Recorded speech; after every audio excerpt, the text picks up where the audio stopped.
안녕하세요. 본부에서 봉직하고 있는 노윤석 태을랑입니다. 얼마 전에 신과 함께라는 영화를 보았는데요. 우리나라의 신관을 현대적 감각으로 해석하여 재미와 감동을 준 작품이죠.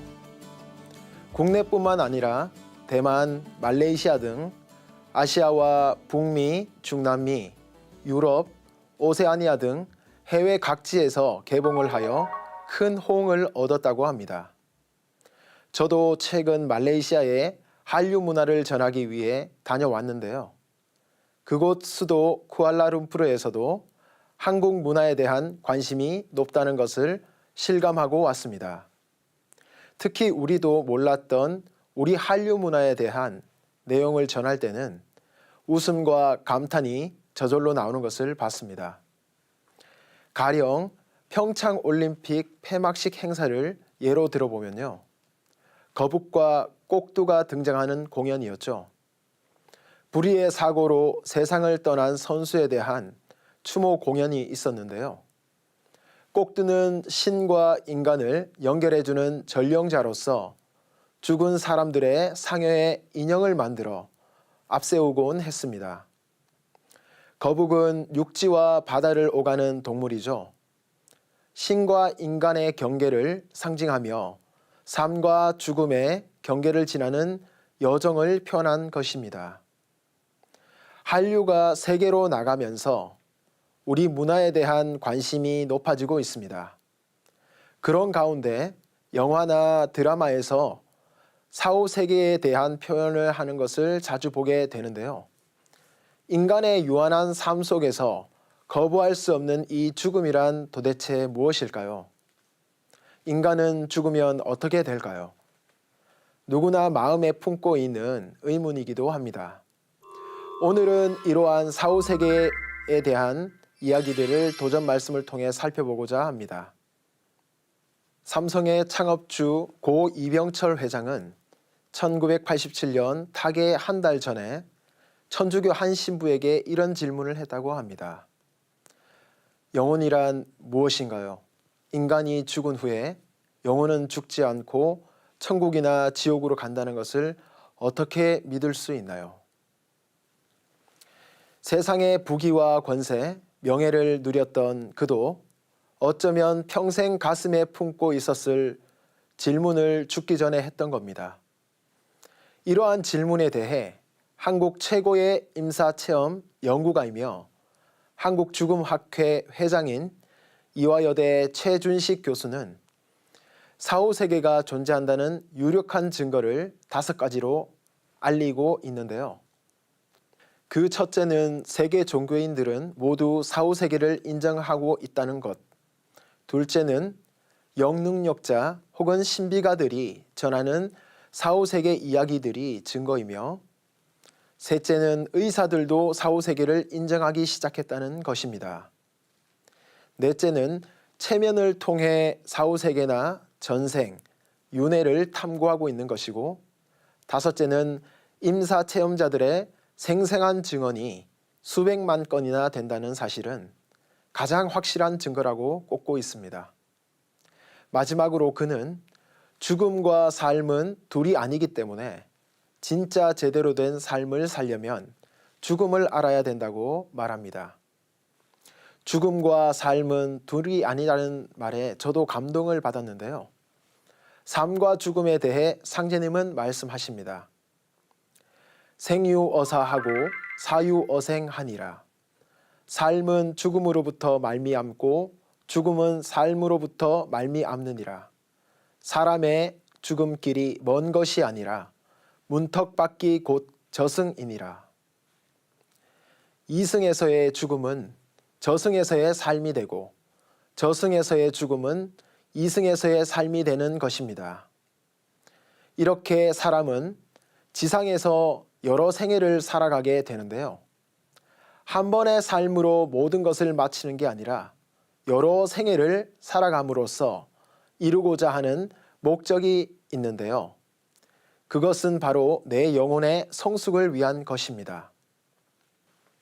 인간은 누구나 죽음을 맞게 되죠. 죽음 이후에는 어떤 일이 벌어질까요? 죽어서 처음 가게 되는 곳이 있는데 그곳을 명부라고 합니다. 이에 대한 상제님의 말씀을 함께 보겠습니다. 죽는 것도 때가 있나니 그 도수를 넘겨도 못 쓰는 것이요 너무 일러도 못 쓰는 것이니라. 나의 명으로 명부에서 데려오라 해야 명부사자가 데려오는 것이니 각기 닦은 공덕에 따라 방망이로 뒷덜미를 쳐서 끌고 오는 사람도 있고 가마에 태워서 모셔오는 사람도 있느니라. 또 하늘에 가면 그 사람의 조상 가운데서도 웃 어른이 있어서 철부지 아이들에게 천자문을 가르치듯 새로 가르치나니 사람은 죽어 신명이 되어서도 공부를 계속하느니라. 죽었다고 당장 무엇이 되는 것은 아니니라.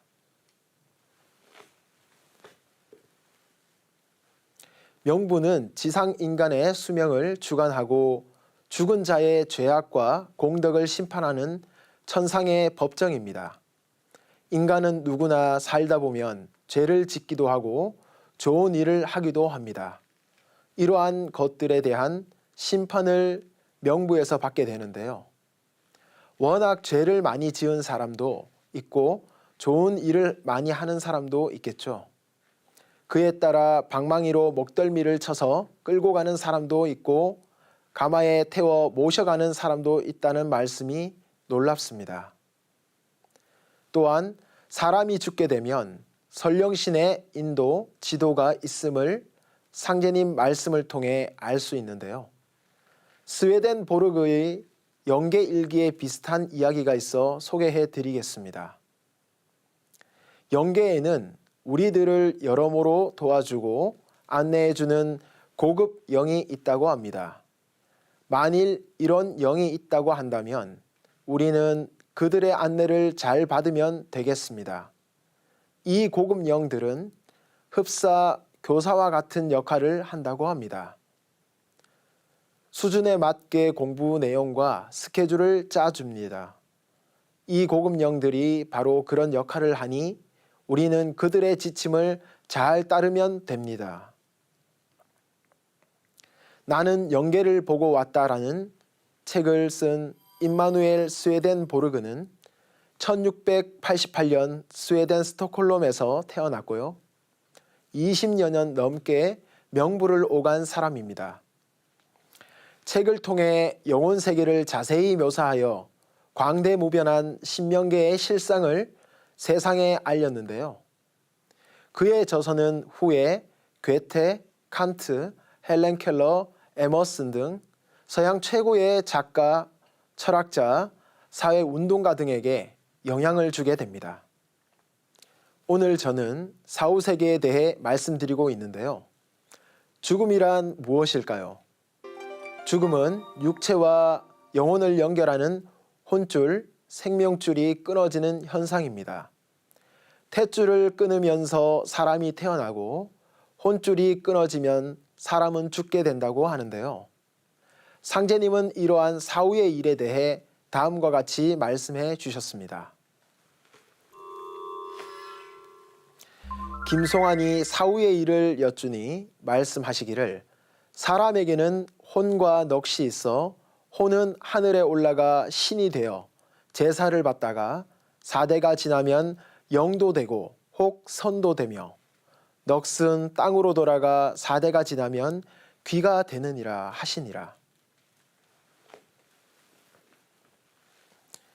사람이 죽어 천상에 올라가서 제사를 받다가 4대가 지나야 신명계에서 자리를 잡게 된다는 말씀을 해 주셨습니다. 우리말에 혼비백산이라는 단어가 있죠. 혼은 하늘에 올라가고 백인 넋은 흩어진다는 표현입니다. 동양의 고전 예기에서는 혼백을 혼기귀우천, 형백귀우지, 혼은 하늘로 돌아가고 육체는 땅으로 돌아간다고 적고 있습니다. 돌아가시다라고 표현을 하는 것은 혼은 하늘로 돌아가고 넋은 땅으로 돌아간다는 것입니다. 우리 한민족은 죽음 이후의 세계관을 잘 알고 있는 민족이라는 것을 이런 언어를 통해서도 알 수 있습니다. 4, 5세계에 대한 인식과 관련된 전통, 이것이 한국 문화가 가진 가장 큰 장점 중 하나인데요. 하지만 현대에 가장 많이 잊혀져 가는 부분이기도 합니다. 돌아가셨다는 표현은 우리 고유 문화인 칠성 문화에서 비롯되었는데요. 사람은 칠성의 기운을 받아서 태어나고 죽으면 다시 칠성으로 돌아간다고 믿었습니다. 눈 2개, 귀 2개, 콧구멍 2개, 입 1개로 칠성 기운을 받아 태어나고 죽으면 장례관에 있는 칠성판에 누워 장례를 치렀습니다. 고구려 고분벽화 덕흥리 1호분에도 칠성이 새겨져 있고 고구려의 장천 1호분에도 해와 달, 북두칠성이 그려져 있습니다. 예로부터 한 가정에서는 우리 어머니들이 정화수 신앙을 통해 비나이다 비나이다 칠성님께 비나이다 라는 기도를 하곤 했습니다. 칠성은 하나님이 계신 별자리로 하나님의 별칭이기도 합니다. 과학에서도 북두칠성의 기운이 내려온다는 것을 증명하게 되었는데요. 한국, 미국, 일본, 러시아 과학자 125명으로 구성된 연구팀은 2008년부터 5년간의 연구 끝에 북두칠성 근처에서 극한의 우주 에너지선이 내려온다고 밝혀냈습니다. 또한 죽음에 대한 칠성 문화로 49제가 있습니다. 인간이 천상 신도 세계로 돌아갈 때는 49일의 시간이 걸린다고 합니다. 망자가 되어 저승에서 49일에 걸쳐 재판을 받게 되는데요. 그동안 이승에서는 망자를 위해 49일간의 정성과 함께 49제를 치러주는 것입니다. 고인을 기리는 문화로 가장 대표적인 것이 제사인데요. 얼마 전 멕시코 제사 문화를 상징하는 코코라는 애니메이션 영화를 보고 왔습니다. 자손이 영정사진을 올려놓으면 이승의 자손 집으로 갈 수 있는 내용을 보며 마치 우리나라 제사 때 신이 위패를 모셔놓은 것과 비슷하다는 것을 알 수 있었습니다. 우리는 제사나 명절 차례를 지낼 때도 신위를 모시는데요. 현고 학생 부군 신위 할 때의 신위는 신명의 자리라는 뜻입니다. 제사상을 차려도 신위를 모시지 않으면 신명이 오지 못한다는 것과 내용이 흡사했습니다. 영화에서는 조상신이 음식을 드시는 장면이 나오는데요. 상제님 말씀에는 신은 사람 먹는 데 따라서 흠양하느니라 고 하셨습니다.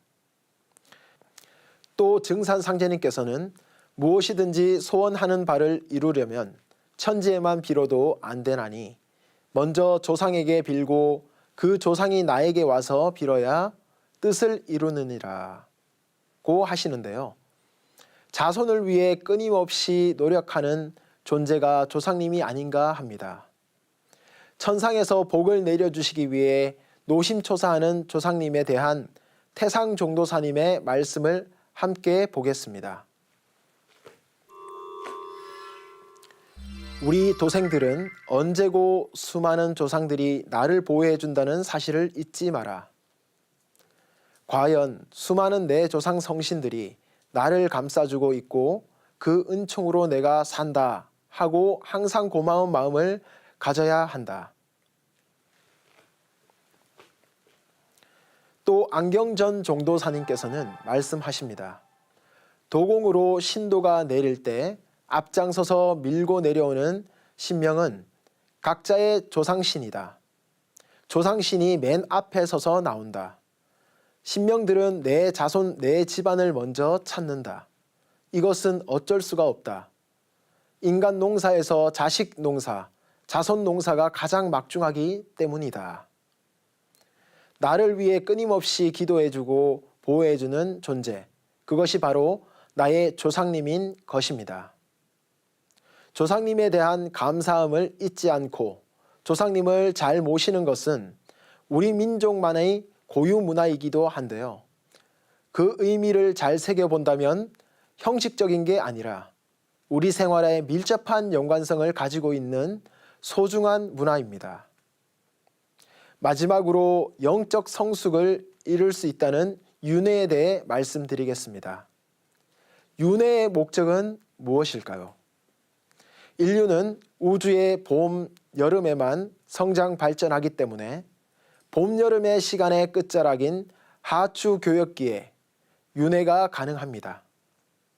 어떤 목적으로 이 세상을 살든지 우주의 봄, 여름 동안 윤회하며 성장해 왔던 나의 영혼이 우주의 가을 개백기에 성숙된 인간, 성숙된 영혼으로 거듭나는 것이 우주 봄, 여름 윤회의 최종 목적인 것입니다.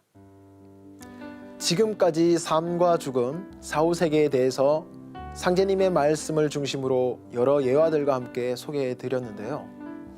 사후세계에 대해서 공부하다 보면 정말 바르게 살아야겠다, 열심히 살아야겠다는 생각이 들지 않나요? 우리는 죽음을 통해서 삶에 대한 소중함을 생각하게 됩니다. 어떻게 사는 것이 가치 있는 인생이 될까요? 저는 인생으로서 가장 소중한 가치는 천지 부모와 하나 된 존재가 되는 것에 있다고 말씀드리고 싶습니다. 이와 관련된 상제님의 말씀을 묵상하면서 오늘 이 시간을 마치겠습니다. 형어 천지하여 생인하나니 만물 지중에 유인이 최기하니라.